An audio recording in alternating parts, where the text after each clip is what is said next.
ایک اور حدیث سے یاد آئی، یوشک الامم تداعی علیکم کما تداعی الاکلۃ الی قصعتها، ایک دن آئے گا میری امت کو ایسے تقسیم کریں گے غیر جیسے دسترخوان پہ روٹی تقسیم کی جاتی ہے ٹکڑے ٹکڑے کر کے۔ تو صحابہ نے پوچھا اب من قلت نحن یومئذ یا رسول اللہ، یا رسول اللہ کیا ہم اس دن تھوڑے ہوں گے؟ اب میں کہا لا انتم یومئذ کثیر، تم بہت زیادہ ہوگے، ولکنکم غثاء، ان کا غثاء السیل، تم بارش کے طوفانی پانی کے اوپر جو تنکے تیر رہے ہوتے ہیں، تم ایسے تنکوں کی طرح بے حیثیت اور بے قیمت ہوگے، اور وَلَا يَقْذِفَنَّ فِي قُلُوبِكُمُ الْوَهْنَ، اور اللہ تمہارے دلوں میں وہن ڈال دے گا۔ تو صحابہ نے پوچھا یا رسول اللہ وہن کیا ہے؟ کہ حب الدنیا و کراہیت الموت، دنیا کے غلام بن جاؤ گے، دنیا کے بندے بن جاؤ گے، اور موت سے ڈرنے لگ جاؤ گے۔ بھلا موت تو اللہ کی ملاقات ہے۔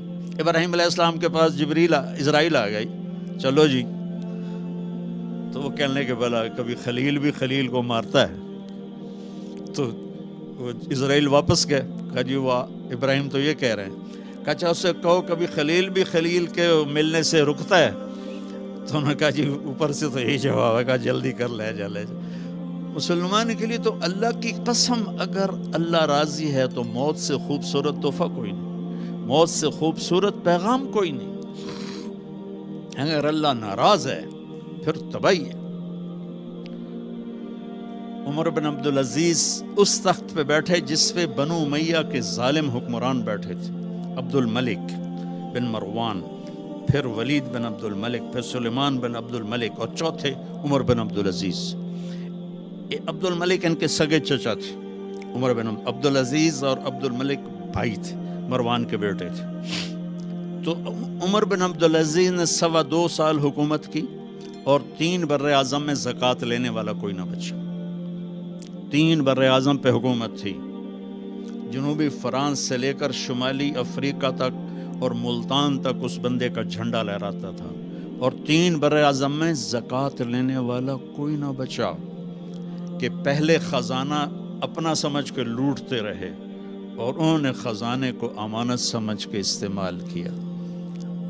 تو وہ انہوں نے بلایا شام کے قاضی رجا کو، کہنے لگے دیکھو عبد الملک میرے چچا مرا تھا تو میں اس کی قبر میں اترا تھا تو اس کے چہرے کا رنگ کالا سیاہ ہو گیا تھا، اور اس کا چہرہ قبلے سے یوں ہو گیا تھا، اور عبد الملک کی یہ جگہ سرخ تھی سیب کی طرح۔ پھر میں نے ولید کو قبر میں اتارا، وہ اس کی کفن کی گیرا کھول کے دیکھا تو اس کا چہرہ ادھر تھا اور کالا سیاہ تھا۔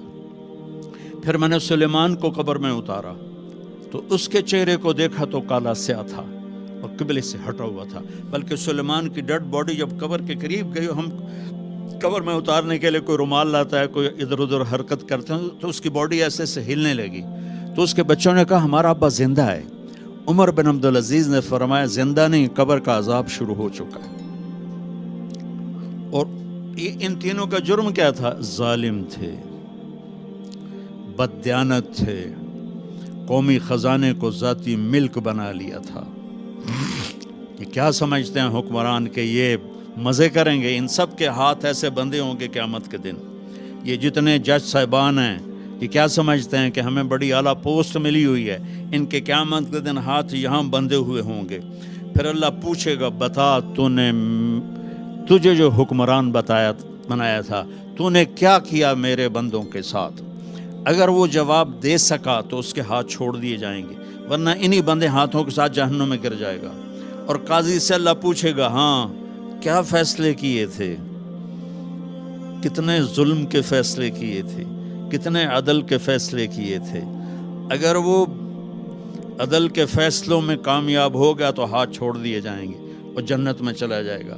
اگر ظلم کے فیصلے کرتا مر گیا تو انہی بندے ہاتھوں کے ساتھ آگ میں چلا جائے گا۔ بھائیو آخرت بھی ہے، بھائیو صرف دنیا نہیں ہے، آخرت بھی ہے۔